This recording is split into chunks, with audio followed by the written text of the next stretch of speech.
You're listening to Catholic Chicago. Ahead, the Archdiocese of Chicago brings you programs about the people, events, and issues that touch our lives. Welcome to Catholic Chicago.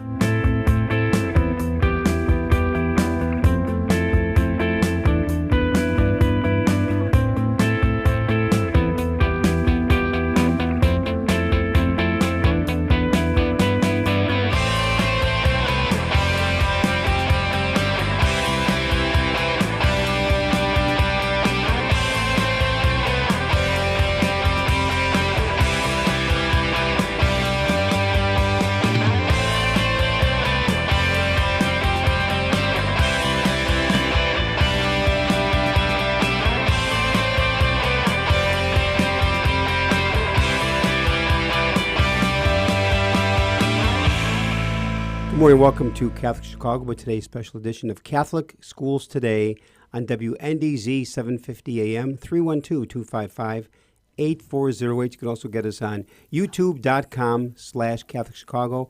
Father Greg Sakowitz, the rector of Holy Name Cathedral, and co-host Mark Teresi, executive director of the cathedral. Good morning, Mark. Good morning, Greg. How are you? Dude, how was your weekend? It was very good.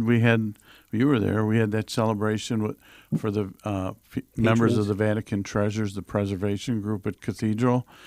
They had a beautiful presentation, Father Cameli. You greeted them. Beautiful tour, that beautiful viewing of that painting that they restore, the Annunciation. Also, Cardinal Subich's Galero. That was something else. Father Andy did a beautiful presentation, and to think all of those Galeros that are hanging, you notice Cardinal Mundeleins is just about fading away. Yeah, and to let our listeners know, a Galero is a red, wide-brimmed hat with tassels for the Archbishop, the Cardinal of Chicago, and upon their death, it is hung to the ceiling of the cathedral.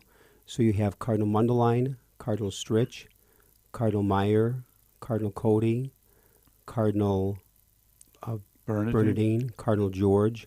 That's six that are hanging. Right. So upon the 30th day of the death of Cardinal Supich, hopefully 30 years from now, his glare will hang from the ceiling of the cathedral. Where do they hang the rector's hat? In the closet. So we have a great program lined up today. Again, 312-255-8408 on this Catholic Schools Today. The Office of Catholic Schools and DePaul University have partnered to create a Catholic Identity Justice Micro-Credential program for Catholic school administrators, teachers, and staff. Dr. Molly Cinnamon participated in the program, and her enthusiasm has encouraged other school staff to register. So with us on the program this morning, Dr. Donna Keel, Director of Office of Innovative Professional Learning, DePaul University, and Dr. Molly Cinnamon, Principal of Pope John XXIII School. Good morning to both you, Donna, and to Molly. Good morning. Good morning. Welcome to the program. You are both so young. Your voices are even younger. You're absolutely right, Father. You're a good part, yeah. And you're both, I know. It's interesting with Dr. Molly Cinnamon, as I left St. Mary's in 2016, which was St. Mary's, St. Nicholas, with Pope John XXIII, you arrived 3 years later in 2019. Yes. And there were great things about you as a principal of Pope John XXIII from people that I know from St. Mary's. So maybe for a moment, as we get the program kicked off, is, Molly, how did this whole initiative even happen? Because you said before the program you are a pandemic principal arriving in 2019. You hooked up with Dr. Donna. So tell us the history of this and how it originated. I'd be happy to. Thank you, Father Greg. I would follow Dr. Keel just about anywhere, and I do, very wholeheartedly and very wisely, I think. She has been a light for me and for my faculty. And over the past 3 years, I'm entering my fourth year at Pope John's, the greatest Catholic school anywhere. That's my humble opinion. Good for you. But I'm entering my fourth year. And I remember the day I met Dr. Keel. I was on the phone with her, actually, and our then director of social emotional learning, Yesenia Maldonado. And I was reaching out to Yesenia for some guidance around social emotional learning and anti-racism work that I really wanted to embrace, but as a white woman was feeling kind of paralyzed by what my next steps were. I'd never been in such a beautiful, authentic place of diversity. And as a white woman, I wanted to do that well, and I wanted to do it kindly and compassionately and wisely. And so Yesenia hooked the two of us up, and I remember speaking to Dr. Keel on the phone, and we kind of had like a explosion of excitement to know each other. And then I remember her saying to me, "I'm standing up in my office. I was sitting down and I'm standing up. We have got to work together." And it's been the greatest gift to me, because each year at Pope John, we peel back another layer of racial justice and social justice and Catholic social teaching work with a partnership that is really, truly based in compassion and empathy and led by Dr. Keel and her team. So I'm the luckiest. Beautiful. Dr. Keel, Mark Tracy here. I'm Greg's cohort in crime. Co-pilot. I'm fascinated with the area you're working in, but what about a little background? How did you get to this point in terms of your career? Yeah, let me take you a little far back, and I'll try not to make this a strong biography novel, but let me make it a short Reader's Digest version. I began my journey in Catholic education very young in 1982 at Queen of Peace High School. And back in the 90s, Queen of Peace had this incident that happened of racial injustice at the school. And our response to that racial injustice, I was the assistant principal at the time, was I began an organization called CORE, C-O-R, the Latin word for heart, that really stood for Catholic Schools Opposing Racism. And we began to band together. And so I was an assistant principal at Queen of Peace. We gathered all of the Catholic schools to say, what can we collectively do with student voice and faculty voice to be that response that is Catholic social justice? So that's back in the 90s. I then became a principal of St. Joseph High School, which was incredibly, wonderfully rich with diversity of being a third African-American, a third Latinx, and then a third Caucasian. And so we brought those principles there. Then flash forward as I completed my doctorate and came to DePaul University, the nation's largest Catholic university, which I love to share. And as I began my term as a faculty member there, I had brought with me 30 years of Catholic schools, all who were committed to social justice. And very wisely, our dean, Dr. Paul Zients, said, why don't we form an office a little bit different than perhaps what other universities do, that is not only dedicated to supporting our Catholic K-12 schools, but also other organizations and other entities that are looking for high quality professional development that is focused on those essential elements of our Catholic social teaching.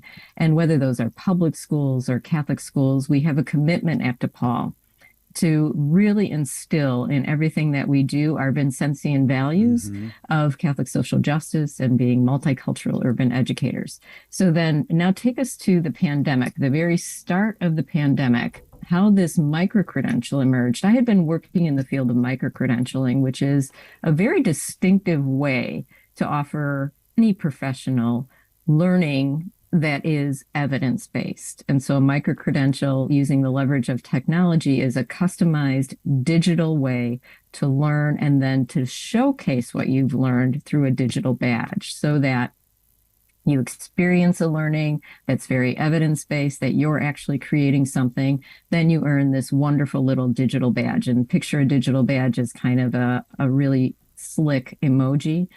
The difference is when someone clicks on that badge, it takes you to your body of work. It takes someone to say, here's what's happening with me, and here's the skills I've had. So at the beginning of the pandemic, I was in a dialogue with the incredible Melissa Link, who works for the Office of Catholic Schools.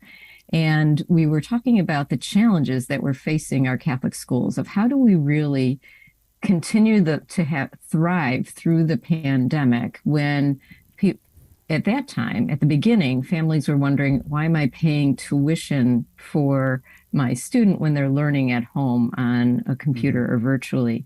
And I said, the reality of our Catholic schools, from my lived experience as a teacher, as a principal, as an assistant principal, and a counselor, was that Catholic schools do something very distinctive. The integration of our faith is something that folks don't often get witness to unless you're in that classroom or you're walking along somebody as brilliant as Molly Cinnamon and you can hear the story. And so knowing the field of micro-credentialing and knowing the brilliance of our Catholic schools, Melissa and I came to this idea, Melissa, why don't DePaul, the nation's largest Catholic university, create for our schools, little showcase, create for our schools a Catholic identity badge that would really showcase the incredible work that our teachers do on a daily basis and also give our teachers skills themselves.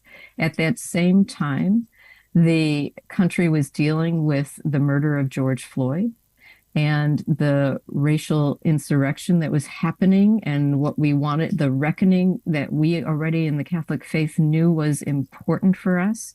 And I knew in my heart that I had principals like Molly, especially Molly, who believed in racial justice and wanted that integrated into their work. So we created this incredible 8-module online program. And I think the distinction of this Catholic identity micro-credential is that there are 2 essential parts to it. One is where teachers, staff, principals can deepen their own real conscious reflection of justice and deepen with contemplative practices, how they engage with our Catholic social teachings. They learn that, they demonstrate that skill, and then embedded in each of the modules are actual lesson plans and prompts for the teachers to take across all grade levels. So whether you are pre-K or you're grade 8, there's a lesson plan that is a template for you to take this and to do it with your students, either virtually or now in person. And the model of those lesson plans, which is really pretty innovative, if I say so myself, is that the teacher and the students together collectively work on what we call a Genius Catholic Identity Project. And so they work on what's a passion for you around your Catholic faith and around justice. How can you take that passion and then showcase it in your school to make positive change? We're going to go to a break here, but so we'll do this. Hold on for a second there, Donna, and that is, when we come back, a great summary from Donna is, upon the return of the break from Mark, is, Molly, how does this actually play out? Everything that Don has said, and you have said so far, play out in the lives of the students and the parents at Pope John the 23rd. So, Mark, take us to break. WNDZ, 750 AM, Catholic Chicago, 312-255-8408. You go to youtube.com/Catholic Chicago. Our guests are Dr. Donna Keel, Dr. Molly Cinnamon. We're continuing to talk about innovative ways to look at racial justice. Not only how do the young people in schools, but how will that impact parish? And how might some of these programs really be incorporated into the life of a parish in terms of their evangelization programs? That's my little commercial. We'll be back in a few minutes. Please stay tuned.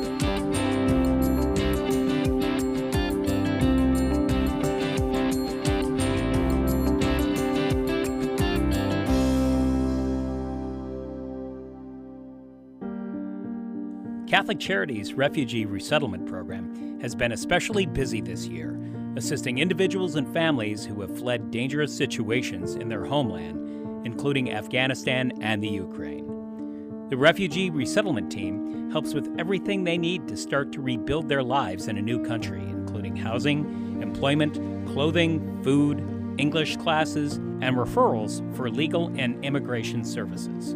The refugees are tremendously grateful for the compassion and practical help they're receiving, and they're giving back and helping each other plan for a brighter, safer future. Volunteer opportunities are currently available for those who would like to be family mentors and tutors so children and adults can practice English. To learn more about these rewarding opportunities, call 312-655-7096. That's 312-655-7096.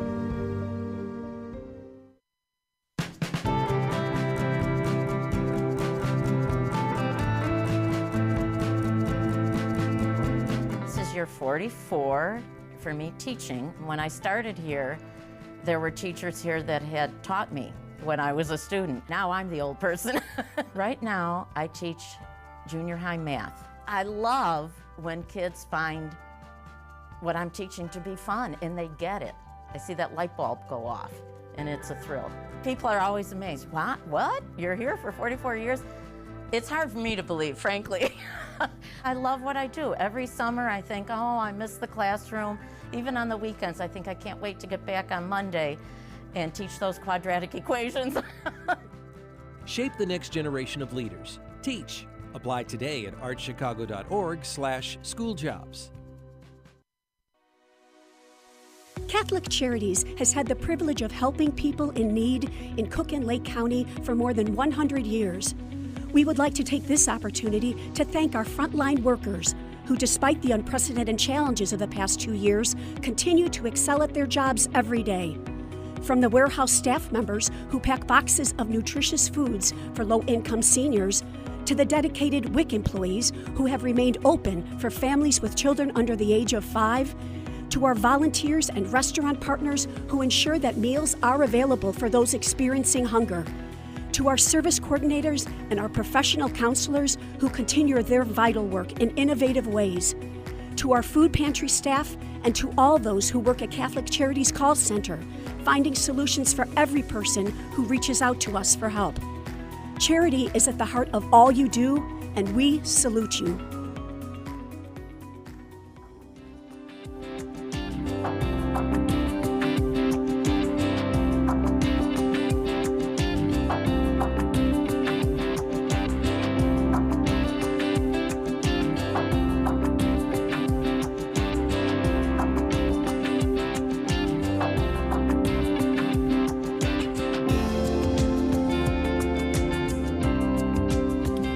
We're back, WNDZ 750 AM. Catholic Schools Today on WNDZ, 312-255-8408. You can go to youtube.com/CatholicChicago.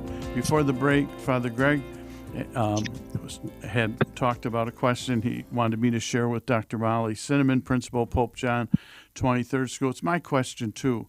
So I asked it first. Go ahead. You want to? No, I asked that question. He just wanted credit for it. It's like extra credit work at school. Is that a new shirt? So, pardon me? Are you wearing a new shirt? No, it's an old shirt. That's what I thought. Oh my! Please pray for me, ladies, please. But anyway, this goes on all the time, Molly and Donna. Seriously, seriously. I would have been a handful in the classroom, Molly. Dr. Molly, seriously. Yeah, how would you handle Greg? But anyway. I don't know. Just kidding. So the impact of this program, could you share with us not only the classroom, what about impact in terms of parents and the curriculum, how it's impacting them? And then my fascination would be, it's trickled down to parish, what's the impact in the parish? So could you share, Molly, share your insights on that? For sure. I would say you can't do this work without parents. So that's because the parent is the child's first teacher. Mm-hmm. And the partnership between school and home is significant. The thing that I have in my back pocket a little bit is this. I had a huge career in public education before I discovered Catholic education. I became a Catholic in my 40s. Oh. And that was a choice that I made as an adult. So it means everything to me. But when you have faith in your back pocket, when you are working with children and families, no matter what the issue, it's like a superpower. There's things you can accomplish in a Catholic school, as Donna was mentioning earlier, that you cannot accomplish the same way in a public school. And I will never not work in Catholic ed, and I will never not work in diversity because of my experiences thus far. The parents are key. And I will tell you with true transparency, and I'm sure Donna will echo me, is that this work is hard. It is not for the faint of heart. Mm-hmm. It can cause a lot of angst and fear and anxiety, right? When you start to bring out some of the harder things to talk about when it comes to racial injustice or racism. The racism is everywhere. And once you start to do a deep dive and own your own biases, which is a lot of what Dr. Donna teaches me and my staff, and of course now my children and families, you have to do that work first, because that empathy is what creates the sharing place for growth. And also for the pain that goes along with this. This is a very painful process. So Donna, have you had, Molly, have you had parents push back? Yes, I have. And it's actually been kind of a blessing, because it's a reminder that you need to slow down and you need to be more thoughtful about what you're doing, because I need my parents to feel that I am their trusted partner in their child's educational development. We believe in that power of encuentro, like you meet someone at the door and you accompany them on their journey. But I've got kids of color, Black and brown children and families, and parishioners who are counting on me. I remember when George Floyd was murdered, I remember calling Dr. Keel from a walk. It was summertime, but we had been closed and remotely teaching. We weren't closed. We were pivoting to remote during that spring. And I remember reaching out to her and saying, I need my kids of color and families of color to know that I'm thinking of them. What do I do? How do I do that? And I remember reaching out to my pastors and Father Tito and Father Kevin and saying, I need your help. We've got to pull together and let people know that we're here for them, and that we are so saddened in this loss, and that school is a safe and compassionate place to come to learn. And when you said, I think it was Father Greg who said it trickles down to the parishes, I would argue that it trickles up, because we are at a time when it's the Catholic Church is suffering enrollment and attendance and all of these things. And if you can create this partnership, and if you can create this safe, compassionate, loving place to go to church and go to school, your enrollment will go up. Your attendance will go up. Your donations will go up. We shouldn't make it harder to come to church right now. We should make it easier, more inclusive. I agree. More inviting and collaborative. Can I give you a little vignette, and then Sure. maybe Dr. Donna and Dr. Molly could respond to it. So my wife and I, our two youngest daughters are adopted from Mexico. And when they came, our little daughter was in the playground and sitting next to one of the other mothers. Now, I don't think this was intended. Anyway, the mother says to my wife, "Did you know she was going to be this dark?" And my wife said, "Isn't she beautiful?"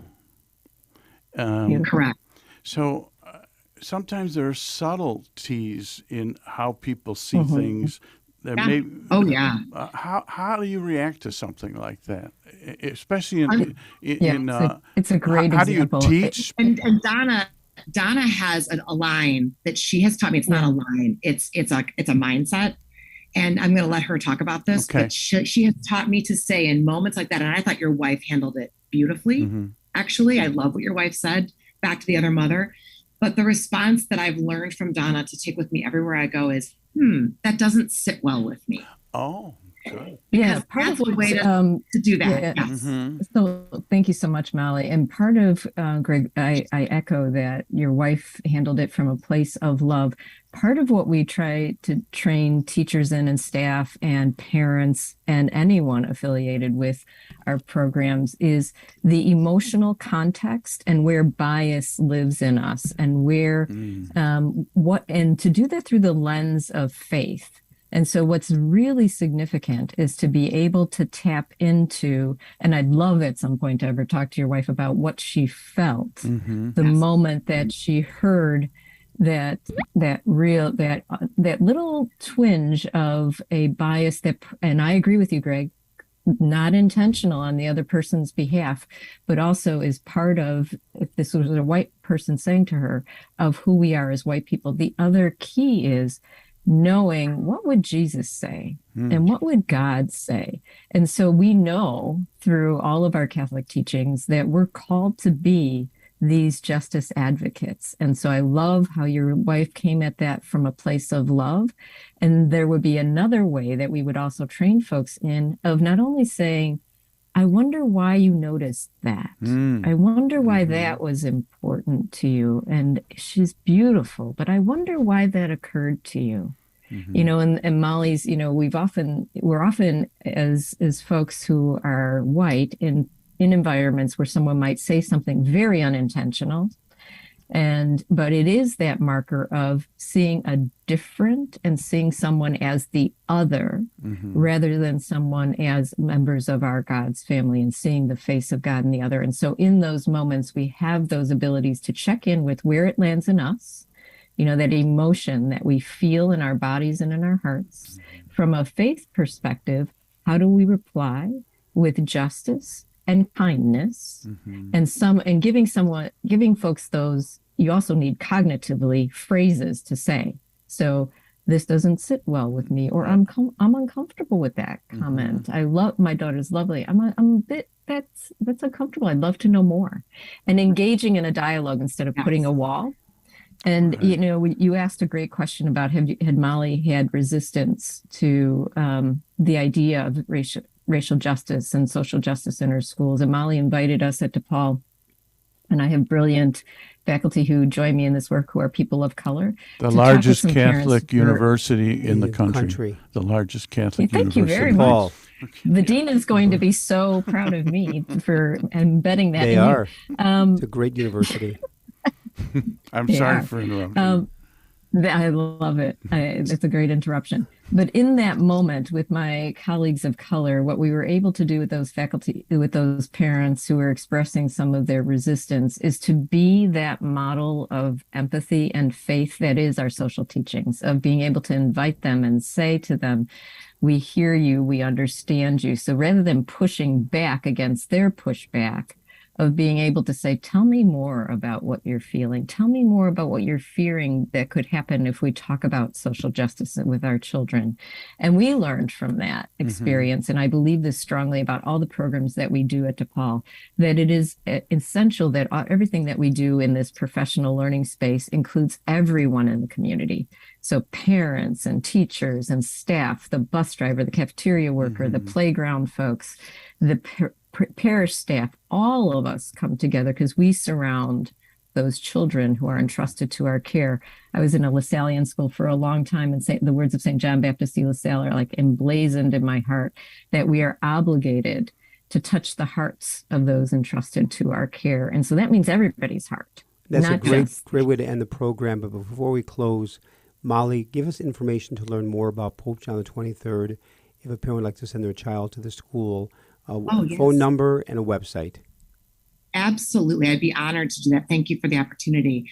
We are at www.popejohn23rd. So it's POPEJOHN 23.org.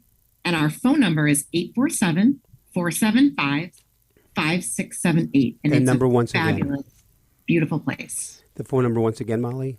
Sure. 847-475-5678. And it's the greatest faculty you'll ever find. I have to give them a tremendous shout school. out. Had great 6 They're years. They're doing this work with me, so it's amazing.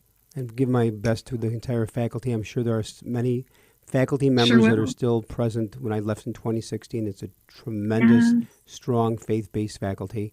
I want to thank in a very special way. I sure will, Father Greg. Thank you, Molly. Dr. Donna Keel, the director at the Office of Innovative Professional Learning at DePaul University, the largest Catholic university in America, and Dr. Molly Cinnamon, principal of Pope John the 23rd, a tremendous school, Archdiocese.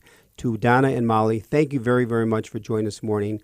Your enthusiasm just blurted right through. Yeah, God bless both of you. It's beautiful. You're listening to Catholic Schools Today on WNDZ 750 AM, 312-255-8408. You can also get us on youtube.com/CatholicChicago. Father Greg Sakowicz, Mark Teresi. Stay with us. We'll be back after these messages. And again, do not touch that dial.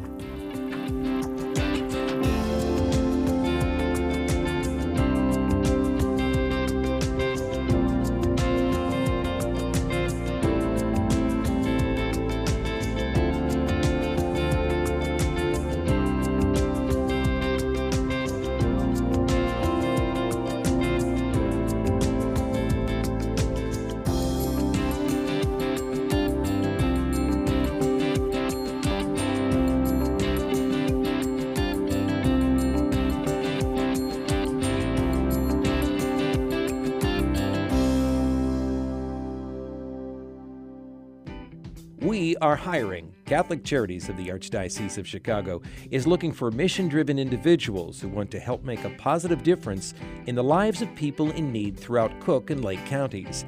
Be part of a diverse, talented team of professionals in the largest human services organization in the Midwest. We are dedicated to helping people chart a more stable, happier future for themselves, and we accompany anyone in need, regardless of faith, gender, race, or ethnicity. Competitive salaries and generous benefits add to the satisfaction you'll have every day knowing that you're helping us amplify our impact in Chicago. To see our list of employment opportunities, visit CatholicCharities.net.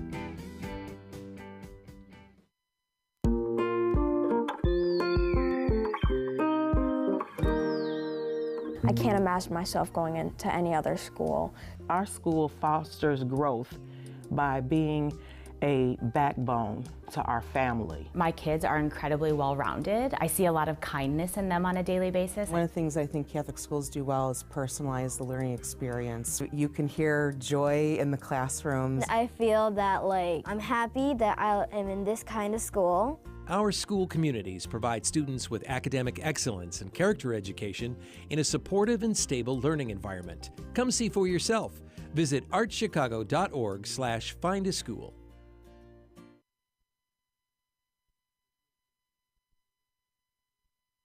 The cemetery ministry is a core ministry of our Catholic faith tied to the corporal works of mercy. It's comforting to know that our Catholic cemeteries are caring for the remains of our loved ones awaiting the resurrection. There are 44 Archdiocese of Chicago Catholic cemeteries willing to help you in your time of loss. Call 708-449-6100 or visit CatholicCemeteriesChicago.org. Catholic Cemeteries, serving the Catholic community since 1837. You're listening to Catholic Chicago.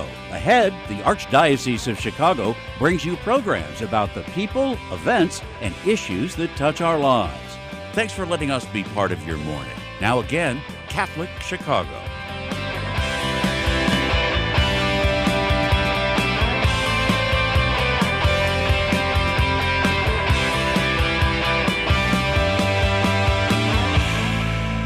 Welcome back to Catholic Chicago with a special edition today of Catholic Schools Today on WNDZ 750 AM, 312-255-8408. Get us also on youtube.com/Catholic Chicago. Father Greg Sakowicz and Mark Teresi. Mark, that was an incredibly informative, delightful first half. Boy. And Donna and Molly are just fired up with enthusiasm. And DePaul and John the 23rd, are they lucky to have leaders like that? And they work so They're well dynamic. together Yeah. and moving the whole needle forward. I think it's just tremendous. And tackling very tough issues. Yes. Sometimes we take racism for granted, like, oh, it's not out there. It is. It is. It is, even in very subtle ways. Like what an incredible story you shared about Mary with Dolce.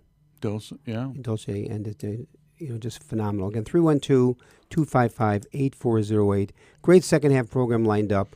The Office of Catholic Schools understands the importance of supporting school leaders and students.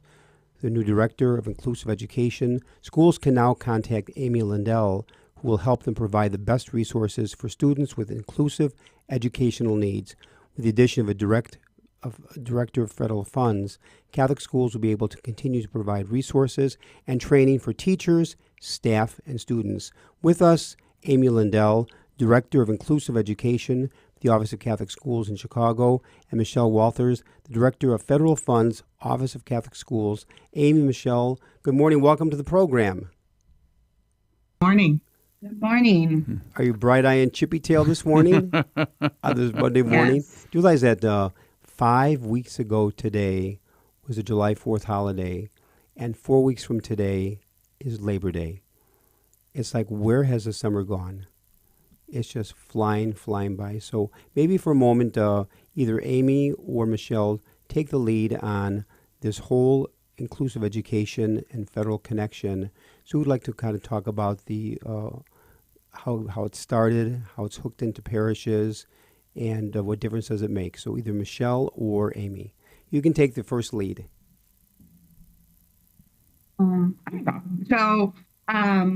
Thank you so much for the introduction and having us on. This is great.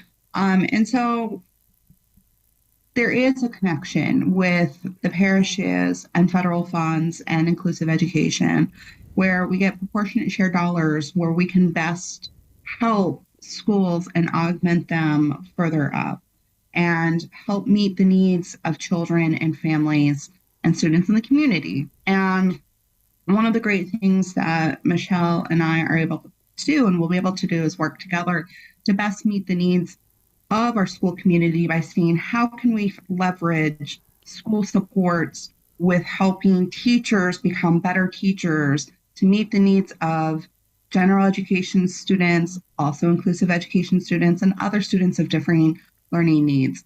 So it's just a really exciting time at this point to work with Michelle and to have the vision forward to see how we can best support everyone and go into like a thriving school environment. So, Amy, for our listeners and watchers on YouTube, what's your definition of inclusive education?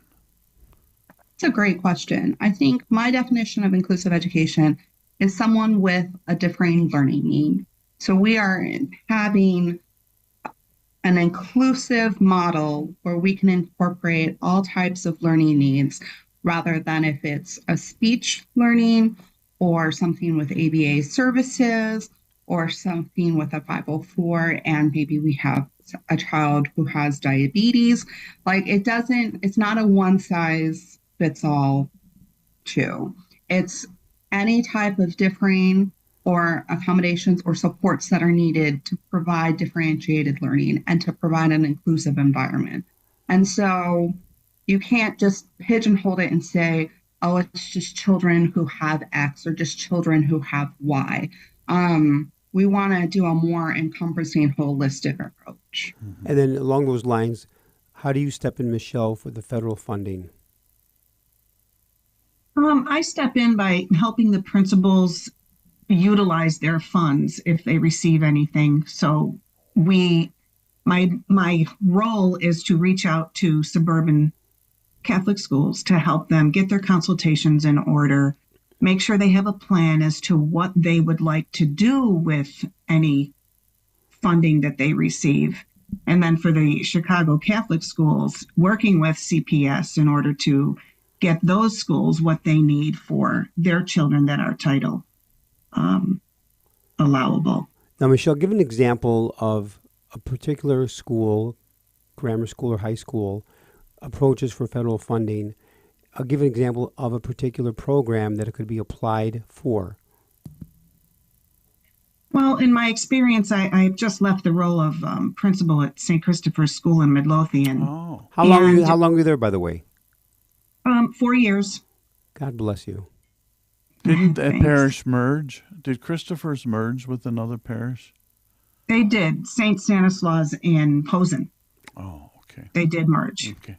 And they're now, in the tail end of it right now. Mm-hmm. Mm-hmm. But in that school, being able to reach out to the many LEAs, the local education agencies, to help receive funds for St. Christopher's School, for example, I had at least 10 different districts to try to reach out to receive funding for those students. And it helped a lot. I mean, some of the programs that we used were, we would incorporate title funding. I mean, we would incorporate tutoring after school or before school to help those that are at risk, those students that might be on the verge of needing that extra help. So we were able to do that year after year, except for one with the pandemic. Any kind of programs that we need. Are iReady to help with assessment and online instruction? We were able to use title funding for that as well. That's great. We're going to take a little break, and then we'll be back. Catholic Schools today on WNDZ, 750 AM, 312-255-8408. You go to youtube.com/CatholicChicago.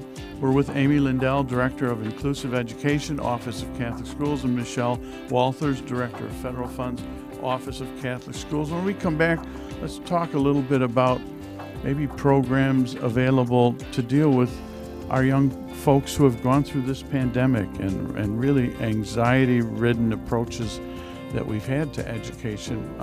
We'll be back and we'll continue our conversation. Please stay tuned.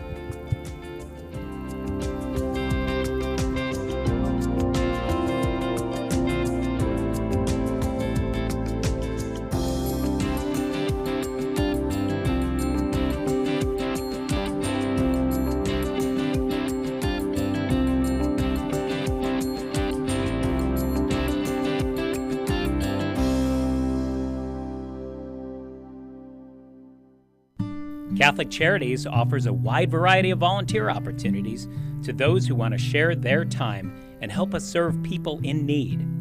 Whether it's stocking the shelves of our food pantries, helping refugees learn the English language, tutoring school-aged children, becoming a mentor to young adults, sorting clothes in our clothing rooms, serving hot meals to those who are facing homelessness, or delivering meals and making cards to lift the spirits of our homebound seniors, we are deeply grateful to all those who want to join in our mission of mercy.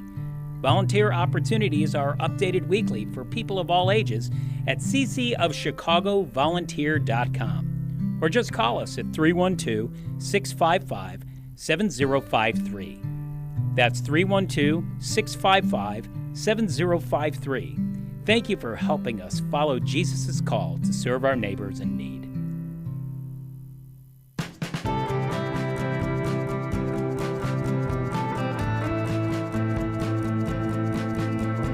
People always say, how can you spend your day with 3-year-olds? Seeing the changes that they go through and just the journey and how they grow, this is a very rewarding job. Even though at the end of the day, we're not the highest paid people on earth. And when I have a parent contact me and say, my child loves school, that to me, I'm setting that foundation for their love of learning. Because really, you are changing lives. You are molding lives. Shape the next generation of leaders. Teach. Apply today at archchicago.org/schooljobs. Do you have an old bicycle that's not being used? Consider donating it to Catholic Charities Veterans Bike Project of Lake County. Skilled volunteers are refurbishing bicycles to make them safe and ready to be used by veterans to get to and from their new places of work. We also gratefully accept financial contributions that are used to purchase bike helmets and other safety accessories. Our veterans have faithfully served the United States, and now it is our privilege to serve them. For more information on the Veterans Bike Project of Lake County, call 847-782-4219.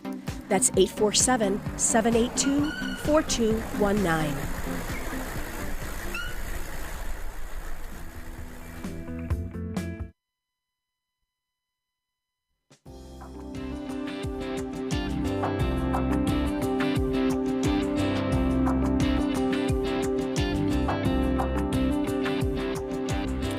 We're back.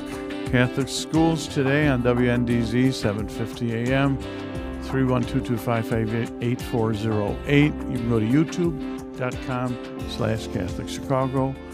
We're with Amy Lindell, Director of Inclusive Education, Office of Catholic Schools, and Michelle Walters, Director of Federal Funds. Amy, maybe first, a little background. This is a fascinating position. How did you end up with this position? What's a little bit of background that you can? What's your background led up to this? Yes.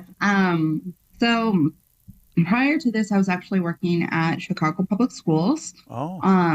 Yes. And so I was working at CPS prior to this in the non-public program. So I was actually doing most of this work at the CPS side, along with working with English language learners, with coordinating testing, analysis, et cetera, with that. And prior to that, I was actually a nonprofit. And what drew me to this at CPS is I wanted to go into education, and I've just seen how well students can just literally thrive if they get the supports that they need. And like on a personal level, like my niece she has an IEP and she gets supports that she needs. And to see how much she has grown and really come into her own with the supports has been just awe-inspiring. And so it's something that's close to my heart on a personal level, but also just on a macro level, how I think we all should. I grew up I'm a product of the Catholic education system from pre-K 3 through grad school. Are you from Chicago, Amy? I am not. I'm actually from Denver. Oh, Denver. Pre-K 3. I grew up in Denver and then went to SLU for undergrad and then Loyola Chicago for grad school. Are you a big Denver Bronco fan? I am a big Denver Bronco fan, actually. Oh, we could talk football. He's gonna turn your microphone off. Thank you for joining us, Amy. They have some really good years and then some really not so good years. Sounds like the Bears mostly does bad years. Now, Michelle, what about you in terms of Catholic education? You're committed. You're a principal at St. Christopher's, and now you're moving into this position. What about your history that brought you to this? Well, I attended St. Jerome in the Bridgeport area when I was quite small, kindergarten, first grade, and then St. Gerald's in Oak Lawn. Oh, sure. And my first teaching position was at St. Jerome in the same classroom that I had been taught. No kidding. Wow. Yeah.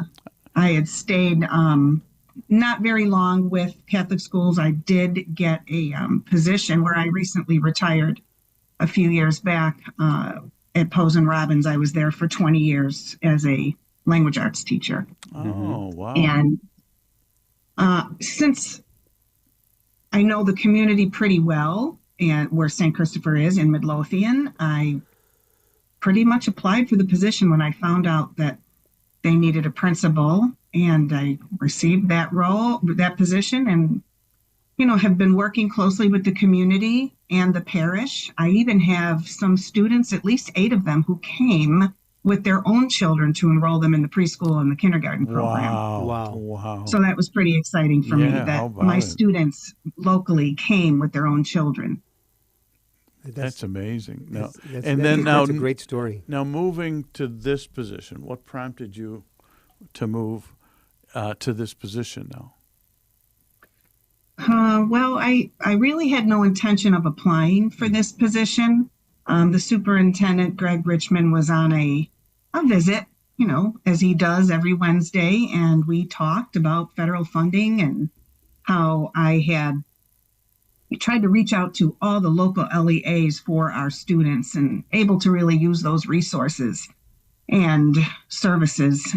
And he asked if I would apply, and I thought really hard about it, and I applied, and I got the position. So I have a small working knowledge of St. Christopher's School, reaching out to those other LEAs, and I plan on doing the same. With your background, Michelle, it fits in beautifully with what you're doing now, because as much as a new position is a big, huge change, but you've got some background in this, plus your great history. So we're going to another break here. So Mark, lead us to break. I want you to tell both Amy and Michelle, because their stories are similar in this way.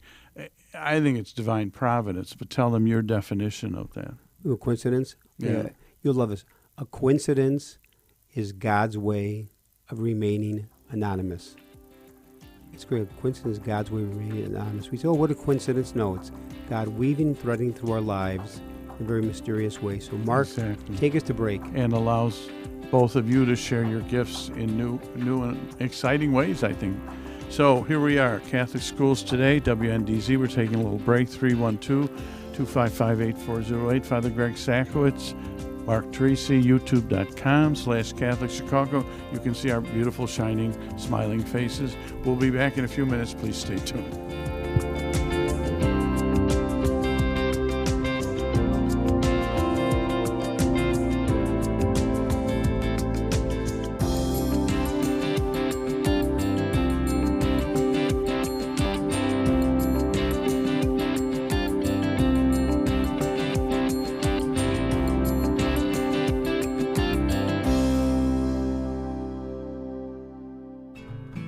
Ancestry and genealogy are more important every day. People all over the world are wanting to learn more about their family heritage for personal and for health reasons. At Catholic Charities, we are hearing from adults who lived for a brief time at St. Vincent's Orphanage, the wonderful life-affirming agency that operated out of our headquarters for 91 years, serving thousands of women, children, and families until it closed in 1972. Our post-adoption services help adults who want to learn more about their experience at St. Vincent's. Our compassionate staff members provide whatever family background information they can offer, along with support and reunion services. To learn more, call 312-655-7093. That's 312-655-7093. The spirit of St. Vincent's lives on in the inspiring stories that continue to emerge today.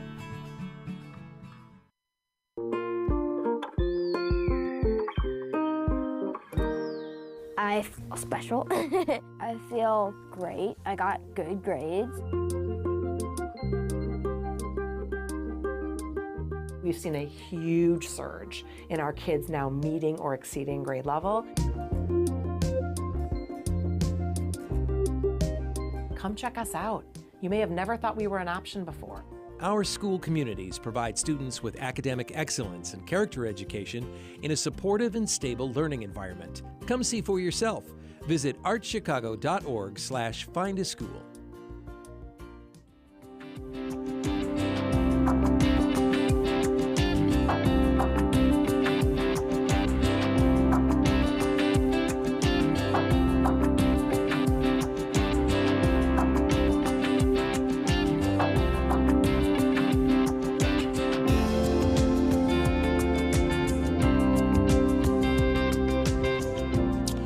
We're back, Catholic Schools Today on WNDZ 750 AM, 312-255-8408. You can go to youtube.com/CatholicChicago. Our guests this morning in this segment are Amy Lindell, Director of Inclusive Education, Office of Catholic Schools, Michelle Walters, Director of Federal Funds, Office of Catholic Schools. Maybe a question to both of you. What are your dreams for your position? Well, I mean, you look down the road and you think, boy, you take the gifts that we talked about in your last segment, and it really clicks the way you'd like it to click. Amy, what about you first, and then Michelle? My hope is that schools and parents understand what is possible and what we can do. I think too often people, just in general, think like, oh, my child has an IEP and therefore the Catholic education system is totally unattainable for me. And my hope for the future is that there can be more conversations. So the first thought isn't an automatic no when a parent sees an IEP or their child has an IEP with the Catholic education system. And we can really take the program and expand it so a child can receive the services they need and still be able to obtain or have a Catholic education system and have their inclusive needs met. And you're basically saying to people, it's a new day. It's a new day in terms of Catholic education. Just briefly, our youngest special needs years ago, kindergarten and in Catholic school, and my wife's dual certified, and I had to say to my wife, she's not going to get what she needs here. Those days sounds like from what you're saying, you want those days to be over and have parents keep an open mind in terms of what their needs might be, special needs. That's wonderful. That's wonderful. Michelle, what about you in terms of your dreams?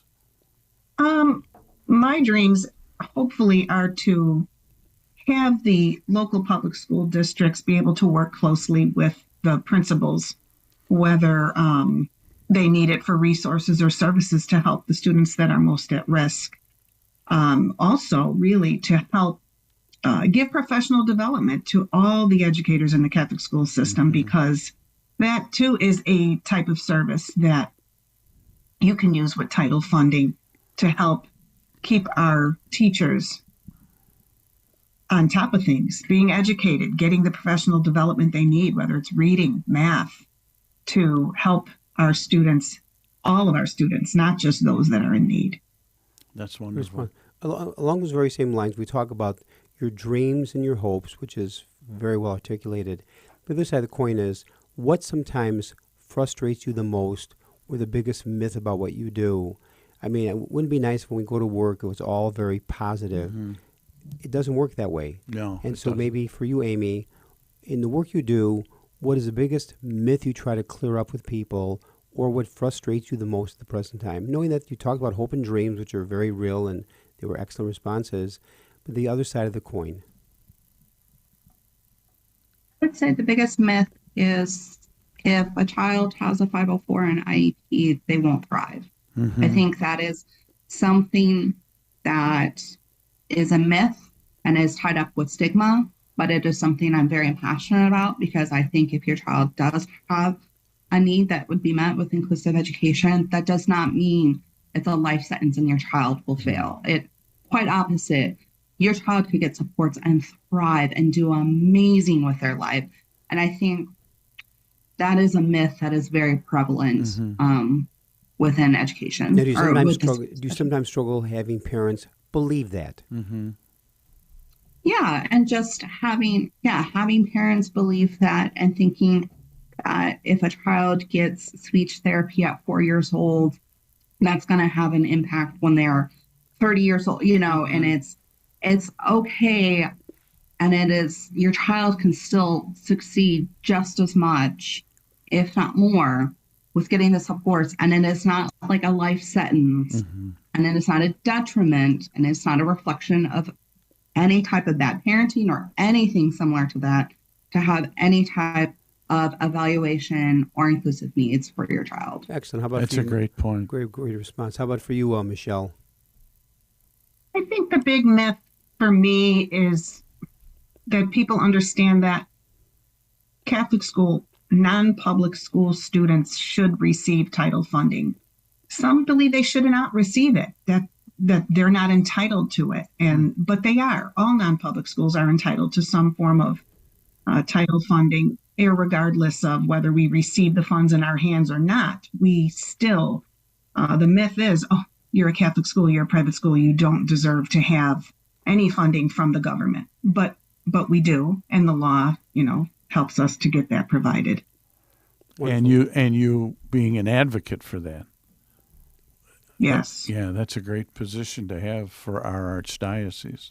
Well, I want to thank in a very special way, even both Michelle and Amy. You're both so young and so articulate and filled with enthusiasm, but the work you do is hard work. But again, we're all in this together.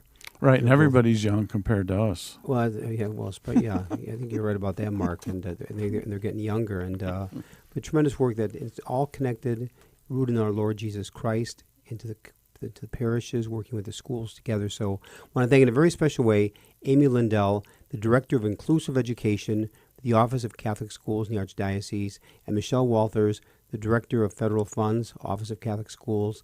Amy and Michelle, you've been two wonderful guests. Yes, God thank bless you. Continued summer blessings. We move into the new school year. It's going by too quickly. Special thanks to co-host Mark Teresi. Mark, it's been great being with you.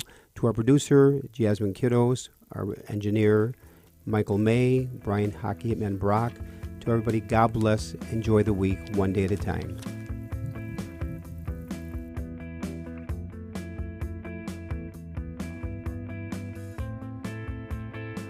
Join us every Monday through Friday at this time for Catholic Chicago. You can stream our programs live or listen to past programs by visiting our website, archchicago.org, and clicking on Radio TV. And please connect with Catholic Chicago on social media.